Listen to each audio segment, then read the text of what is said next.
যে জাহাজগুলো নোঙর করা দেখা যাচ্ছে এটি সুন্দরবনের কটকা পয়েন্ট। গতকাল রাত থেকে পর্যটকবাহী জাহাজগুলো এই পয়েন্টে নোঙর করা আছে। জামতলা সি বিচ থেকে কটকা অভয়ারণ্যের দূরত্ব তেমন বেশি না, একটি ক্যানেল পাড়ি দিলেই কটকা অভয়ারণ্য। পৌঁছে গেলাম জেটি ঘাটে। কাঠের তৈরি জেটি থেকে সকল ট্রলারের পর্যটকরা নামছে।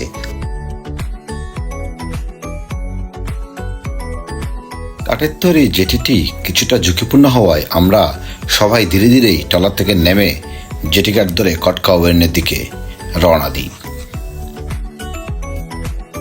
জেটিঘাট দিয়ে আমরা সকল পর্যটকরা আমরা হরিণের অভয়ারণ্য দেখার জন্য যাচ্ছি। এটাকে কটকা অভয়ারণ্য কেন্দ্র বলা হয়। শুরুতেই এই বানরটি লাফালাফি করে আমাদেরকে স্বাগত জানালো। কটকা অভয়ারণ্যটি পড়েছে বাগেরহাট জেলার শরণখোলা রেঞ্জে। কটকা অভয়ারণ্যের প্রকৃতি দারুণভাবে সেজেছে।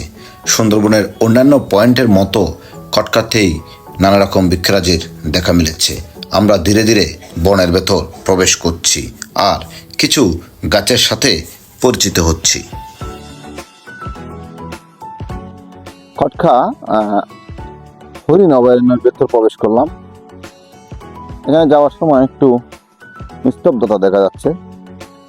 এখানে হরিণ এখনো দেখি নাই, হরিণ নাকি ভেতরে গেলে দেখা যাবে। তবে প্রচুর পরিমাণ বানরের দেখা মিলেছে এখানে। আমরা হরিণ দেখতে যাচ্ছি। অনেকেই নাকি হরিণ দেখেছেন, চিৎকার চেঁচামেচি করছেন হরিণ দেখা খুশিতে। দেখি আমরাও দেখি, হয়তো আমাদের ভাগ্যেও এই হরিণের দেখা মিলবে। এই যে হরিণের পায়ের ছাপ দেখতে পেলাম, এখন হয়তো আমরা হরিণও দেখব। দেখা যাক কি দেখি। এই যে হরিণের দেখা মিলেছে, আমি আপনাদেরকে হরিণ দেখাচ্ছি। বনের ভেতর কিভাবে হরিণ পাইচারি করছে সেটি আপনাদেরকে দেখাচ্ছি জুম করে। এটা অনেক দূরে, আমি কাছ থেকে জুম করে দেখাচ্ছি। এই যে হরিণ বনের ভেতর চলাফেরা করছে। এই যে সুন্দরবনের আসল দৃশ্য হচ্ছে এগুলো। বাঘ সচরাচর দেখা যায় না, তবে হরিণের যে বিচরণ, প্রকৃতির সাথে মিলেমিশে যে হরিণের বিচরণ, সেটি খুব কাছ থেকে দেখলাম। আরো কিছু দূরে দেখা যাচ্ছে বনের ভেতর এক ঝাঁক হরিণ বিচরণ করছে।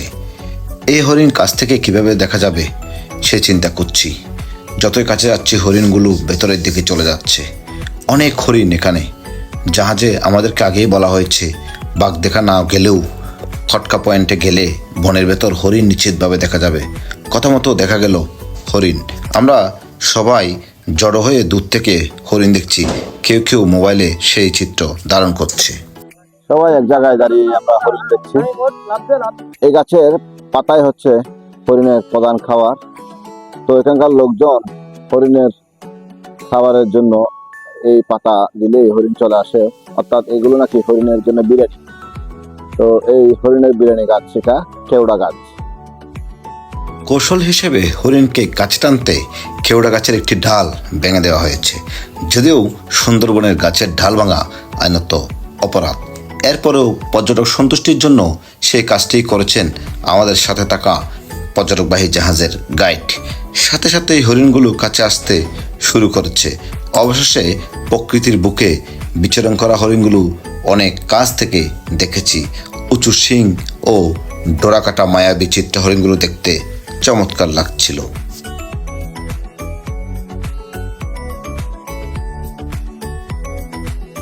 বনের ভেতর অগণিত বিচরণ করা হরিণের মধ্য থেকে কেওড়া পাতা খেতে 4টি হরিণ আমাদের কাছাকাছি চলে আসে।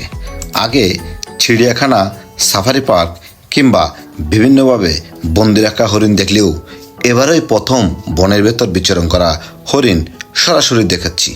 চমৎকার অনুভূতি।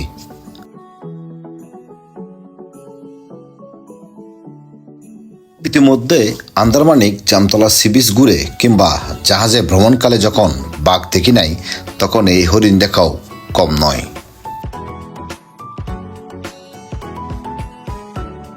এখানে এসে প্রচুর হরিণের দেখা পেয়েছে। এখানে বনের ভেতর প্রচুর পরিমাণ হরিণ আছে।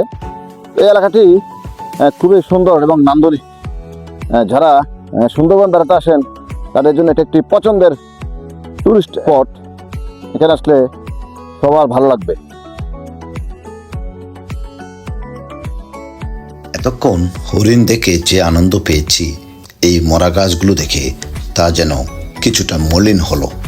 সুন্দরবন মানেই অবারিত সবুজের সমারোহ, কিন্তু খটকা অভয়ারণ্যে এই মৃতপ্রায় গাছগুলো যেন সুন্দরবনের উপর কত রকমের দখল যায় তারই সাক্ষী।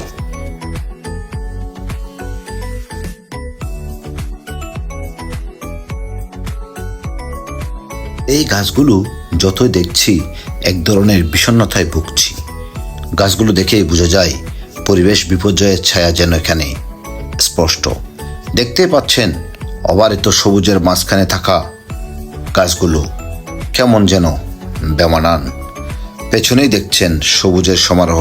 সামনে যে এই মৃতপ্রায় গাছগুলো দেখে কে বা বুঝবে এটি সুন্দরবন। প্রাণ প্রকৃতির যে বিপর্যয়, যে জলবায়ু পরিবর্তনের প্রভাবে যে সুন্দরবনের যে পরিবেশ বিচ্যুতি ঘটছে, তারই প্রমাণ হচ্ছে এই গাছগুলোর যে ঘোড়া, গাছগুলোর সেগুলি আমি দেখাচ্ছি। গাছ মরে যাওয়ার পর জলোচ্ছ্বাসে যে গাছগুলো যে কিভাবে ভেঙে পড়ে, এরপর যে গোড়াগুলো রয়ে যায় সেগুলো এখানে আছে। পুরো এলাকা জুড়ে আমি আপনাদেরকে দেখাচ্ছি, প্রচুর গাছের গোড়ালি দেখা যাচ্ছে। জলোচ্ছ্বাস যখন বেড়ে যায় তখন গাছগুলো ভেঙে পড়ে। এটা জলবায়ু পরিবর্তনের প্রভাবে এমনটাই হচ্ছে। প্রতি বছর যে ঘূর্ণিঝড়ের যে প্রভাব, ঘূর্ণিঝড় যে কি পরিমাণ যে এই সুন্দরবনে আঘাত করে, তারই প্রমাণ হচ্ছে এই গাছগুলো। সুন্দর সুন্দর সবুজে ভরা যে গাছ যেমন আমরা দেখি, তেমন এই মৃতপ্রায় গাছগুলো আমাদের সুন্দরবনের যে দৃশ্যপটে যে পরিবর্তন আসছে তারই প্রমাণ।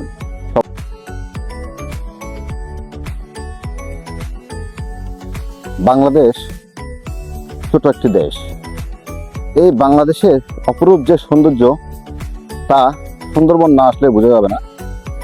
বাংলাদেশের এই প্রান্ত থেকে প্রান্ত অনেকগুলো সুন্দর সুন্দর পর্যটন স্পট যেমন আছে, তেমন এই সুন্দরবনের যে অপরূপ দৃশ্য, সেটি না দেখলে কেউ বুঝবেন না বাংলাদেশের রক্ষা কবচ কেন এই সুন্দরবনকে বলা হয়। দূর থেকে মনে হয়েছে এটা একটি সাপ, আমরা গুই সাপ মনে করেছিলাম, কিন্তু কাছে এসে দেখছি এটা একটা গাছের শ্বাসমূল।